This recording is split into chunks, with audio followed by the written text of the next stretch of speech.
অসম সাহিত্য সভাৰ কেন্দ্ৰীয় ৰামধেনু অনুষ্ঠান অহা 21 জুন তাৰিখৰ দিনা তিনিচুকীয়া জিলাৰ সমিতিৰ উদ্যোগত আৰু বালিজান বৰজান শাখা সাহিত্য সভাৰ আতিথ্যত আমি 21 জুন তাৰিখৰ দিনা ইয়াত বৰ্ণাঢ্য কাৰ্যসূচীৰে আয়োজন কৰিছোঁ।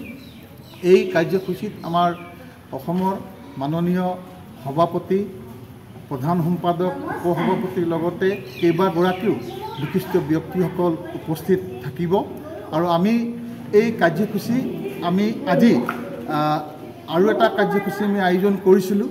আমি বিভিন্ন প্ৰতিযোগিতা আয়োজন কৰিছিলোঁ আমাৰ শিশু ছাত্ৰ ছাত্ৰীসকলৰ প্ৰতিভাবিলাক প্ৰতিফলন কৰিবৰ কাৰণে। ইতিমধ্যে আমাৰ এই প্ৰতিযোগিতাসমূহ চলি আছে আৰু আমি আশা কৰিছোঁ যে আমাৰ 21 তাৰিখৰ দিনাখনৰ মূল কাৰ্যসূচী আমি সুন্দৰকৈ আমাৰ এই অঞ্চলত আমি সম্পন্ন কৰিব পাৰিম। ৰাইজে আমাক স্বতঃস্ফূৰ্তভাৱে সহযোগ কৰিছে আৰু সেইদিনাখন আমি সকলোৰে উপস্থিতি আৰু সহায় সহযোগিতা আমি কামনা কৰিছোঁ আৰু লগে লগে আমাৰ কাৰ্যসূচীসমূহ যাতে সুন্দৰকৈ আমি সুচাৰুৰূপে সম্পন্ন কৰিব পাৰোঁ সকলোৰে আমি আশীৰ্বাদ বিচাৰিছোঁ।